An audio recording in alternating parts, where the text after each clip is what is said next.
welcome. This is a brand spanking new edition of 5-Round MMA. My name is Alex Maris, alongside Albertita, Guillermo Cita. We got, I want to see a lot to talk about, but not really. Because we have one thing to talk about, and we're talking a lot There's about stuff to mention. But we have one subject, we're talking a lot about it.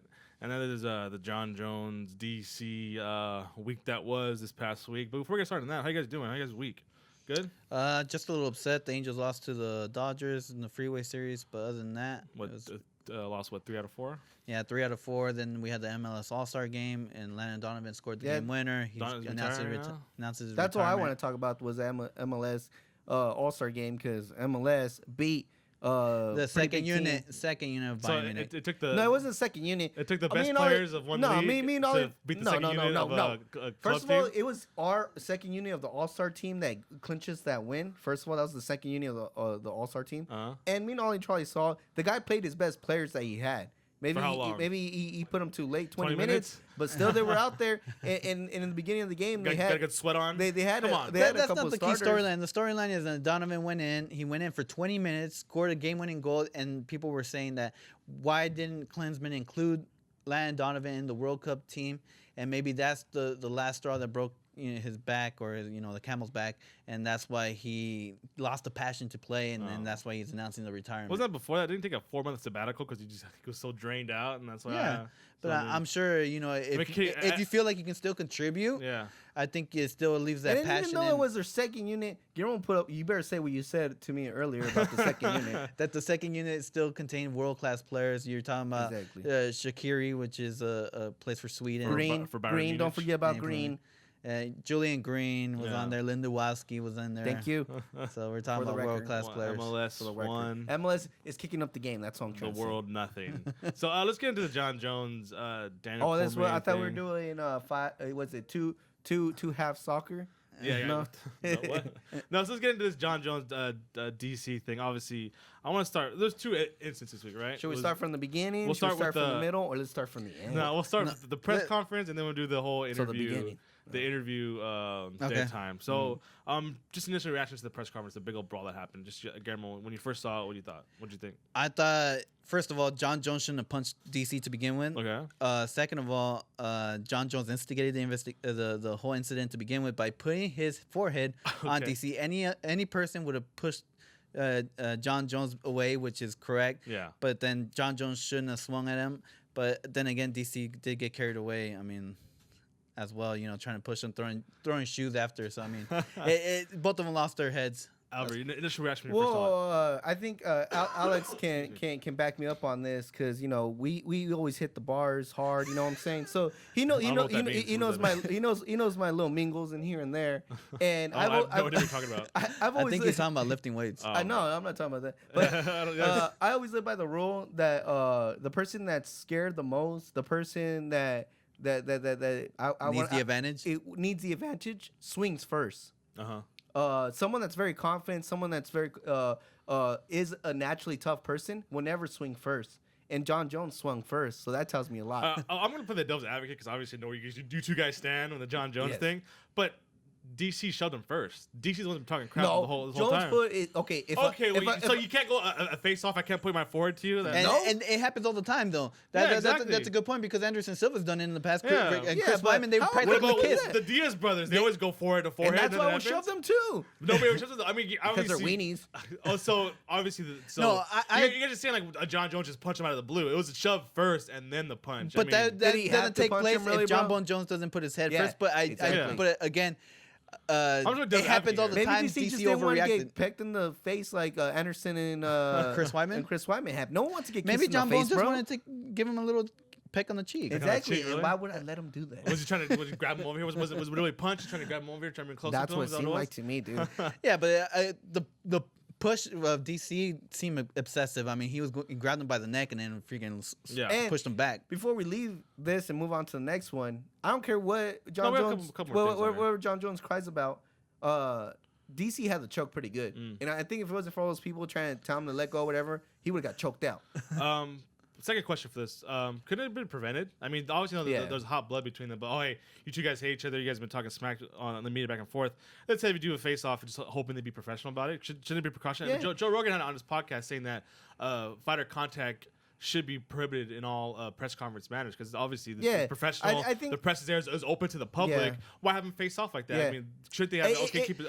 If you think about it, Dana White sometimes when he knows that there's been a few brewing, he usually steps in between, right? Yeah. Like even when they're coming together, he'll already start being ready. I think what's his name, Joe Anik? Yeah. He not got to caught be by mistaken by the other guy. Yeah, he got caught by surprise.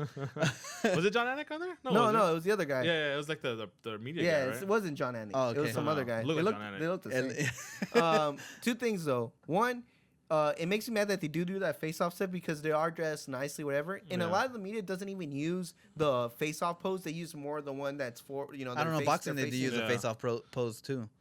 After every press conference. Well, yeah, I know, but like... but they don't really use it as far as media-wise is what I'm trying to say. They use more of the front one, the media. Yeah, the face-off usually when they're weighing in, and second of all, I'm okay with it in weigh-ins. There's plenty of people up there that can, you have the other person's training camp, whatever. There's plenty of people that can probably hold them back and stop it. But in this one, you got one person up there. Why would you have them face off? And then it makes no sense. And it's not a nice picture to take off. It's not a nice picture to use that face off, especially the way they're dressed. The front one is the one I think is the best one as far as media. And then you got to think about that media is asking questions. Maybe they're how do I say provoking things. Maybe asking questions. What do you see the weakness of John Bon Jones, and John Bon Jones might take into effect. So I mean, we got to think about that they're being put into a spot where they're being asked questions about other people, and other people might not like what the other person is saying. And I think they forget, then face them off right after that. I think UFC is misinterpreting this media day. Media day is for the media to ask questions. Well, this is open for the fans. Yeah, it was free. And it was free. The hotel lobby. The face-off. So it's kind of like... I blame UFC for the face-off. The face-off should never happen. If they want to do a pose, have them pose off. But I don't know. The face-off, that's just dumb. Last topic on this one. A punishment for both.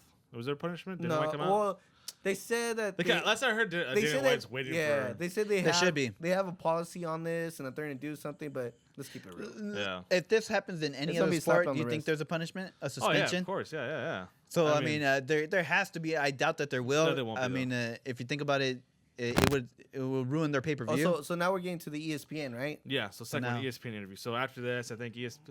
Which I saw. Well, the same day... Dana White forced them to go on. Yeah, to ESPN to apologize as well. Yeah. But there's an interview. Go. And then, so I guess during the dead time in the interview, of John Jones and DC are still both connected. And please watch your language. Yeah, I'm not going to paraphrase. I'll just paraphrase. They're still connected to each other. They can still hit each other, and then you hear in the background, hey, John Jones did like 5 minutes, and then we're he's all, hey, you lady part, are you still there? Yeah, that's what he said. John Jones calls out DC, say, hey, you're still there, and then I'm still here. DC's calling him fake. John Jones, which he is, says he's professional. DC's you have a good PR person, and then. DC's like, I wish I could spit in your face. Be in the same room so I can spit in your face. And then John Jones says he's going to murder him. I'm going to literally kill you, not fight you, kill you. And then DC. And DC, it's funny because DC's reaction, I think, is like, seriously, Jones, because I'll just stand there and let you kill me. First question, thoughts on that when you first saw it? I liked it. I liked it because it revealed the real side of John Bon Jones. I think one of the things about John Bon Jones is his character, or he shows no emotion, or we don't know if he's really upset with Rashad Evans, or this demeanor in front of the camera. You always see like this he always talks about the warrior spirit, and fighting from within and samurai way, but then he like the way he taunts his opponents and but I like that. On a if he was like that, he always lets it slip every once in a while, like how he really is. Yeah. So. But if he was like that on camera, I would be perfectly okay with it. I mean, it'd be Conor McGregor all over again. Yeah. And I'm high on Conor McGregor. I'd be even higher on John Bon Jones if he would just kept it real. But that's the whole thing. That's since day one I saw John Bon Jones. It didn't seem like he was being the real himself. I think that's why people dislike a lot of people like Rashad Evans, stuff like that. Like maybe like Ronda Rousey a little bit. Yeah, maybe? they give you an impression that you're like, dude, that's not really that doesn't seem genuine what they're doing, or even the way they act, their facial structure and everything. And I think that's what really gets under my skin with John Jones is he tries to portray something that he's not, and he should just be himself. Yeah, like I can say all I want about the Diaz brothers, but I will give them respect. They're themselves. They're not faking anybody. That just brings up. They just did an interview with Kobe Bryant recently on what is it, the business article, like Wall Street Journal? No, the Forbes magazine. Oh yeah. And they asked him also, how do you give advice for people that want to become a superstar, and the very first thing he said is you got to be yourself. Yeah. I was like, you can't be anybody else. If you LeBron James. Since we jumped on the NBA wagon right here, let me continue that. Everyone praises Kevin Durant on his speech. Yeah. When you ask Kevin Durant about the speech and stuff like that, he's all his MVP speech. Yeah.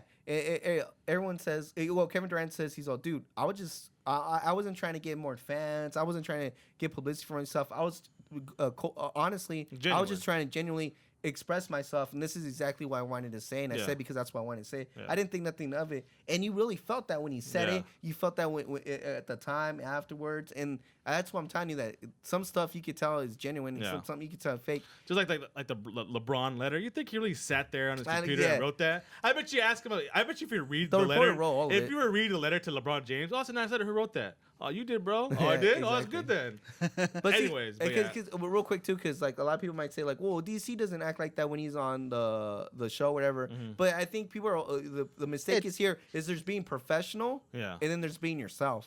And DC, I think it's always himself. Just he's in a professional manner when he's doing a professional show. And he's talking about different topics. It's not just on John Bone Jones. Who came out looking worse in this whole idea? With the 100% John Jones. With the press conference and the ESPN thing, who came out looking 100%. Worse? Whose character took a big hit more? I don't think no character took a big hit. If anything, we finally got to. I'll tell you that much. No, we finally saw John Bone Jones for what he is. So I mean, I don't think his character took a hit. I just think we need to see that character. Yeah. So I want to switch gears a little bit, like the whole wolf ticket thing.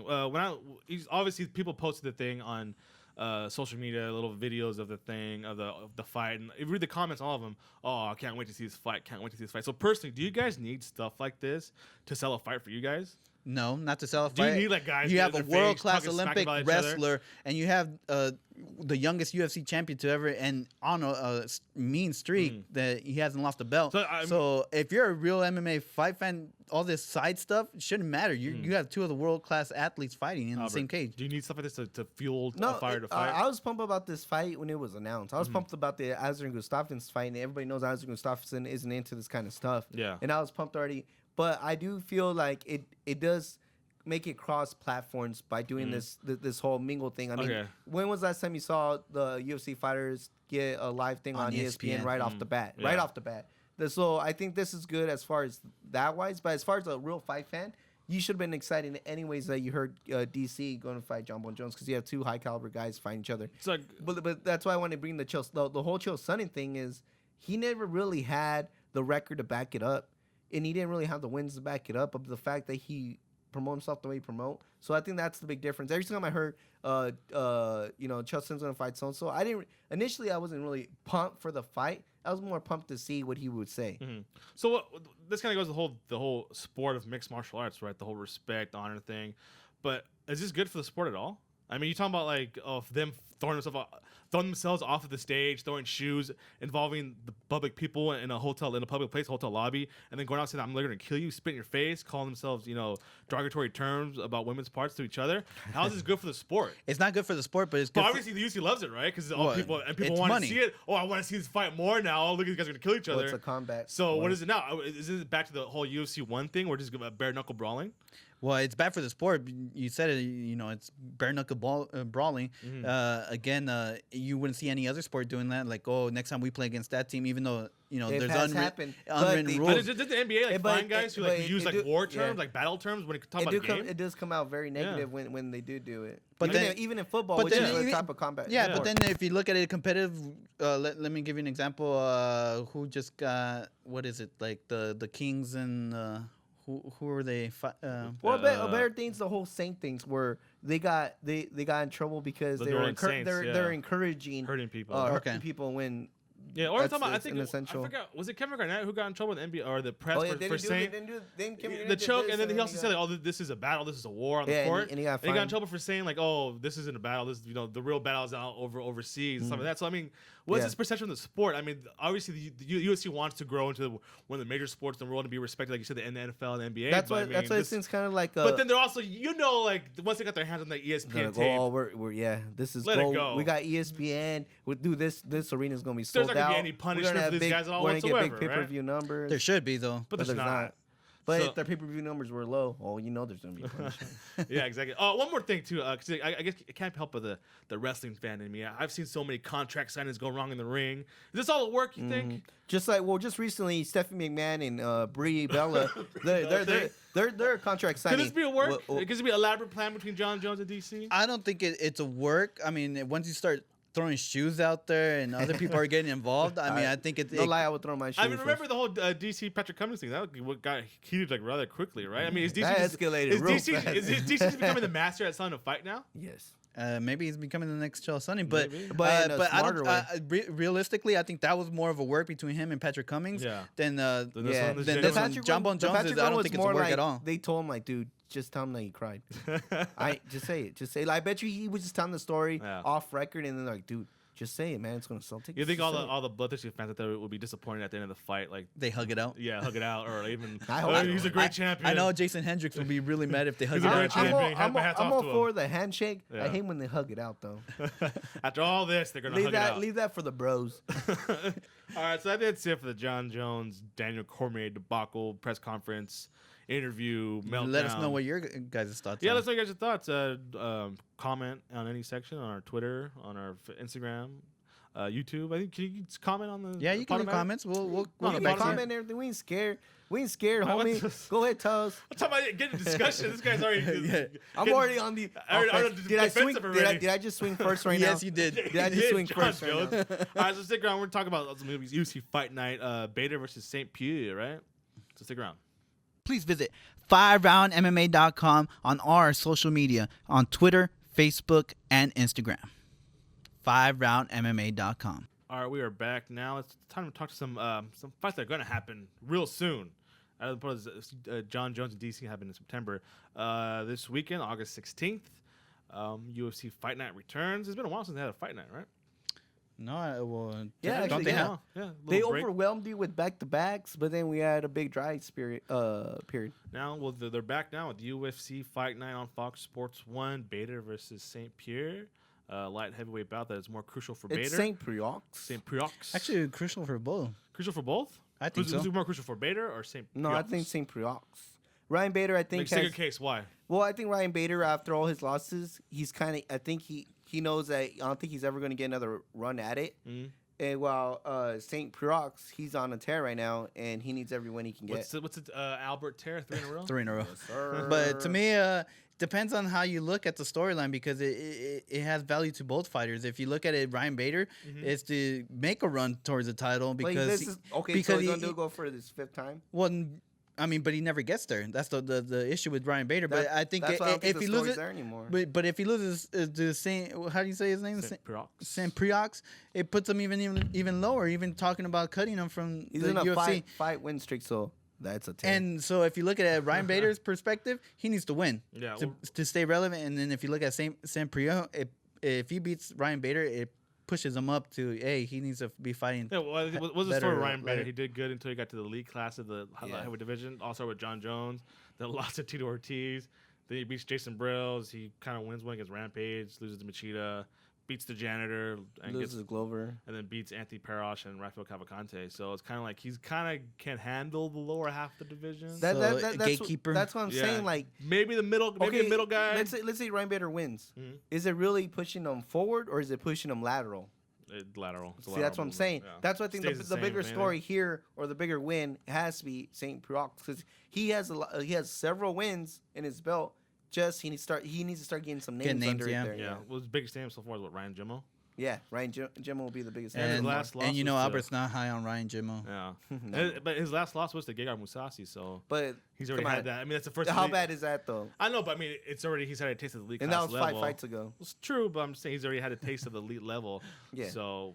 But I'm saying this part in his career, he just needs to get some names under his belt. So, a co-main event in this bout actually was a pretty good bout. Ross Pearson versus Abel Trujillo. Trujillo drops out because of injury, and now Gray Maynard steps in short notice. That could be a scrap, you guys think, right? Or is Gray Maynard going to wrestle Ross Pearson down on the ground?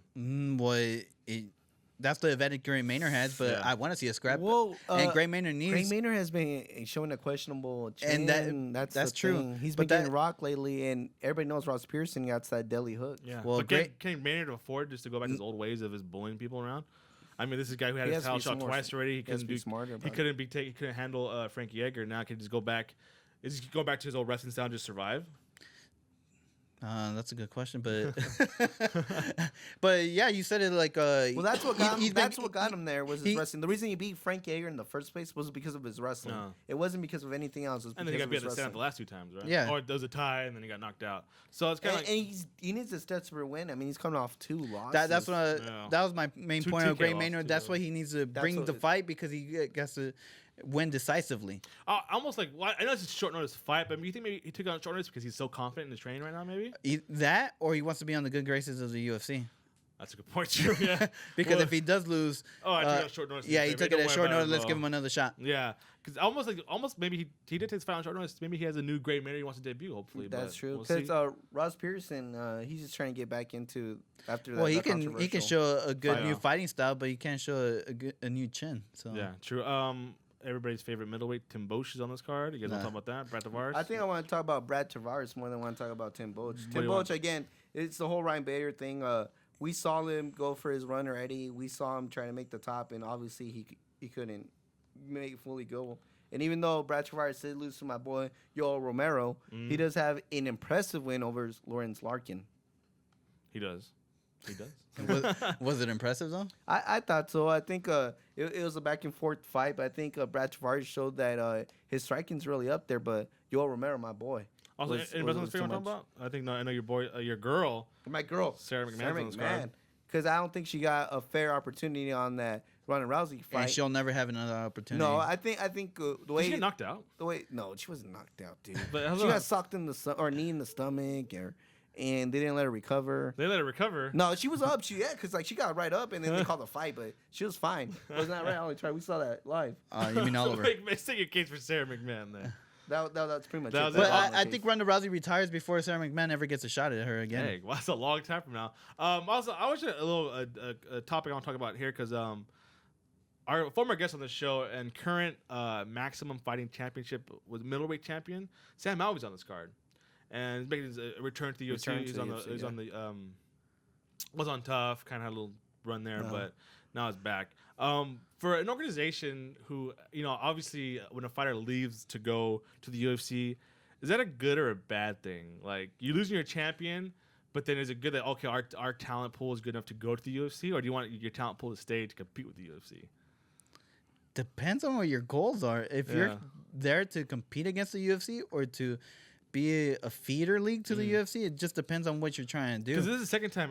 Was a couple of events ago. It was MFC heavyweight champion Anthony Hamilton went from MFC to UFC and got knocked out.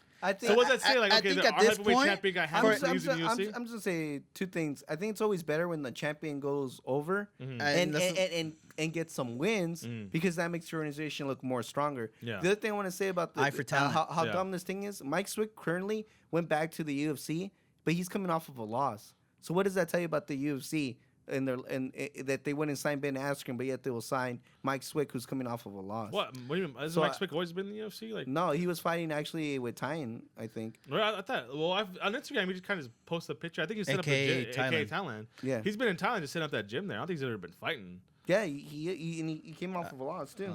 He's gonna do the research. But back to your topic on the MF from Mike Swick to talk about organizations here. No, I think it's a good thing, especially because again, eye for talent, and then you're sending your best representative to compete against the UFC best. So it sucks that they're losing these athletes to another organization. He never fought, but he was part of them. He got cut by the UFC. But it brings credibility to your organization. So if anything, it makes going to Maximum Fighting Championship a better option for someone up and coming. That's why than going to the other. I mean, MSC or even like a Bellator, like Eddie Alvarez would ever go to. That's why. Well, it's obvious that it's better to go to MMA. Yeah, they have washed talent. No, that's not true. That's why I told you I want Eddie Alvarez or Michael Chandler to sign the UFC and just tear up that division, just to shut up Dana White. But the talent pool was always there. But see, now the trend is, I would rather go to MFC. If I was a fighter, I'd rather go to MFC. What's the other one in Texas? You get the ONE FC. The ONE FC. That's the one I was thinking about. Going to ONE FC because obviously they're getting UFC's grabbing before the talent from lost, we do want to give a shout out to our most recent guest, Luis Pomado. Palomino. Come on, bro. We'll talk about versus fighting too. I mean, they're not like this topic. I mean, what if the champion there goes to the UFC and tears it up, or kind of vice versa? I think it makes the organization stronger. Yeah. But yeah, he got an impressive win. He clearly said he was going to win this way too. I think he won by knockout. He won by knockout, right? Yeah. A wonderful knockout. So hopefully he gets the first contender thing. And then Metamorphosis 4 took place this weekend as well. What is that? Oh, it is a grappling. It's a grappling little event that they have in LA.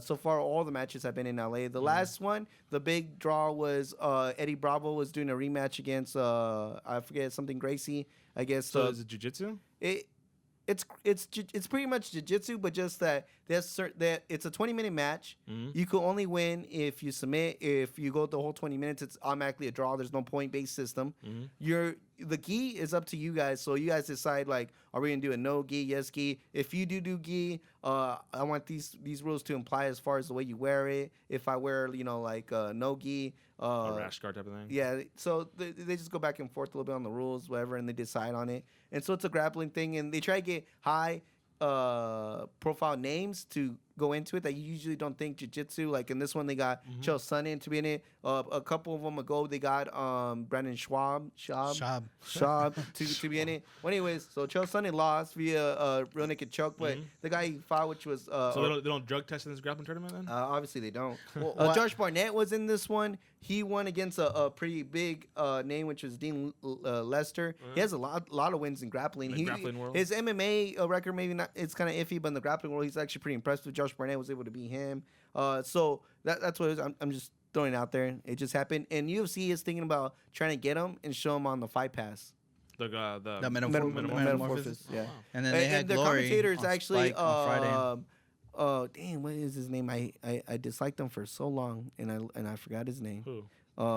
He was the Ultimate Fighter. Kenny Florian? Kenny Florian is also the. What were we gonna talk about? Oh, that Glory was on Friday as well. Glory, Bellator, also World Series of Fighting, MMA, and yet we didn't have much news. Much news to talk about. We spent the whole time on John Jones and DC. Damn you, Dana White, you got us. You got us buying those wolf tickets. UFC Fight Night Beta versus St. Pux is August 16th, 2014, at the Cross Insurance Center in Bangor, Maine, United States. You ever been to Maine before, Guillermo? No, I've never been to Maine. I'm assuming it's a lot of forest area because once you get into that Buffalo area in New York, it's all forest. So it's at the Cross Insurance Center. We're getting the big and better places like UFC. It's not arenas, they're by arenas, right? It's like a TNA location, doesn't it? Yeah, it does. So also catch TNA live at Maine. Yeah, Bangor, Maine at the Cross Insurance Center. No offense to anybody listen to AJ Styles will headline against Jeff Hardy at Bangor, Maine. No offense to anybody listening at Maine. I don't think we have any Maine fans, but hopefully we do. Will Jeff Hardy come as Jeff Hardy or the Willow? The Willow. Check it out. Hopefully we do have fans in Maine are listening. But anyways, we're sorry. No disrespect. Yeah. To Maine so make sure until next week. Guys, make sure that we're falling apart. I heard it's the East Coast of Portlandia. Is that what it is? What? You can go there. Really? The East Coast Portlandia. Make sure to follow us on Twitter and Instagram at 5roundmma. Like us on Facebook and subscribe to us on iTunes, YouTube, Podomatic, and always check out 5roundmma.com. And also check out OvertimeNation.com to read our weekly articles, commentaries, editorials, not only in the world of mixed martial arts, but all over sports, especially soccer. And it's an awesome website to go to, so please visit OvertimeNation.com and follow them on Twitter at @Overtime_Nation. And all the Charlie, I know we're kind of a weird show today. We're all kind of just John Jones, DC'd out. But who's today's rocking star of the show? Albert again. The best about John Jones and DC. Oh, the Charlie's back 2 weeks and Albert wins 2 weeks in a row. Coincidence? Yeah, probably not. No conspiracy. The Rock and Green star of the show is brought to you by Rock and Green Soap. Go visit rockandgreensoap.com for their full line of eco-friendly soaps and detergents, and follow them on Twitter at rockandgreensoap.com. And a big thank you to Redemption Martial Arts. The RMA Foundation is a non-profit organization committed to the anti-bullying awareness. Visit their website at redemptionmartialarts.com to see how you can join the movement to stop bullying, and follow them on Twitter at redemption_MA. Rise up against bullying. Albert, take us away. I thank your executive producer, Guillermo Cita, our engineer there, Ollie the Trolley, your sound engineer, seeing Razzle Records. SummerSlams are on the corner. Check it out. Dodie Network, $9.99 versus Cena 18.